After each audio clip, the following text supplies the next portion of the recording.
नमस्कार, आप देख रहे हैं हिंदुस्तान डिजिटल न्यूज। नीम का थाना जिला बचाओ चेतना यात्रा पहुंची माउंडा खुर्द। बोले भाजपा सरकार ने जिला हटाकर हमारे सपनों पर फेरा पानी। बता दें कि नीम का थाना जिला निरस्त किए जाने पर विरोध के स्वर अब गांव ढाणियों में भी उठने लगे। नीम का थाना जिला बचाओ संघर्ष समिति की चेतना यात्रा आज ग्राम पंचायत माउंडा खुर्द में पहुंची। इस दौरान लोगों ने कहा, भाजपा सरकार ने जिला हटाकर हमारे सपनों पर पानी फेरा है। आज भूख हड़ताल पर भूपेंद्र सिंह माउंडा, राजपाल डोई, मुकेश जाखड़ कुशलपुरा, सतीश खरबास, रामोतार गुजर, संजय जाखड़, जगदीश शर्मा, राकेश कुशलपुरा, हंसराज गुजर, उदय टेलर, बजरंग कुमावत, नरेंद्र सिंह, भूप सिंह, गंगाराम सैनी, प्रकाश वर्मा सहित अनेक लोग धरने पर बैठे हैं। पूरे राजस्थान के अंदर दूसरे नंबर पर रेवेन्यू मायने का नीम का था। सीकर जिले पूर्व सीकर जिला वर्तमान सीकर जिले से कहें, और उसमें भी सबसे ज्यादा नीम का थाना से रेवेन्यू प्राप्त होता है।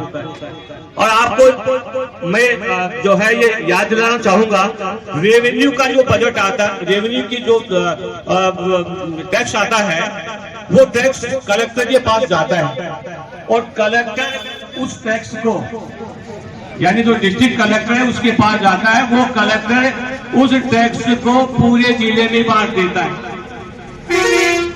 हमारे जो माननीय विधायक जी हैं सुरेश जी आने से पहले तो हमारे विधायकों को यही मालूम नहीं होता था कि नीम का थाना से माइनिंग का कितना टैक्स मिलता है, और कलेक्टर के पास जाता था। कलेक्टर उन्हीं पंचायत समितियों को वो पैसा दे देता था।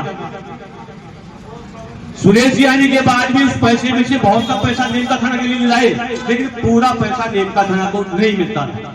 यदि हमारा जिला बन जाता नीम का थाना, तो ये सारा का सारा माइनिंग का रेवेन्यू नीम का थाना के विकास में खर्च होता, तो नीम का थाना और भी तेजी से द्रुत गति से विकास करता, और बहुत से लोग और यहाँ इंडस्ट्री लगाने के लिए आते।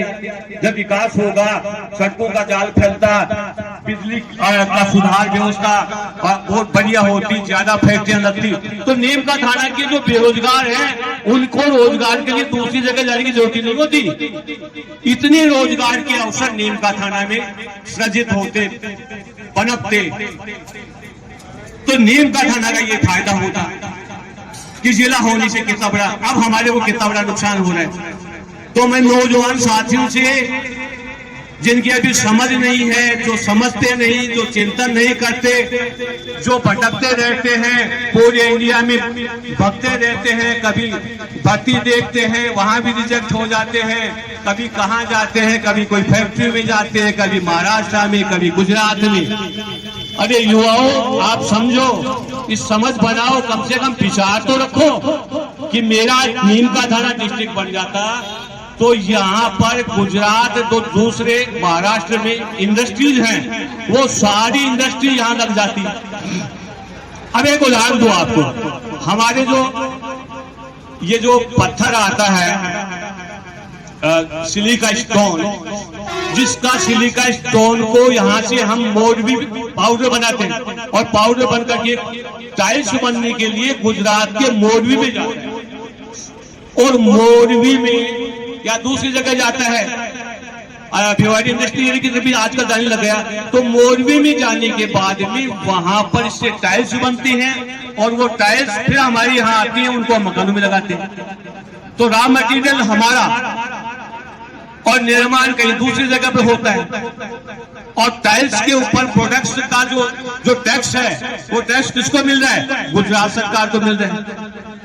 यदि रॉ मटेरियल हमारा है, हमारे यही फैक्ट्री लग जाती, तो फैक्ट्री लगने से फैक्ट्री में रोजगार मिलता, हमारा रेवेन्यू बढ़ता, ज्यादा पैसा हमारे को मिलता, तो हमें दूसरी जगह जाने की जरूरत नहीं होती, नुकसान नहीं उठाना पड़ता, रोजगार भी मिलता युवाओं को।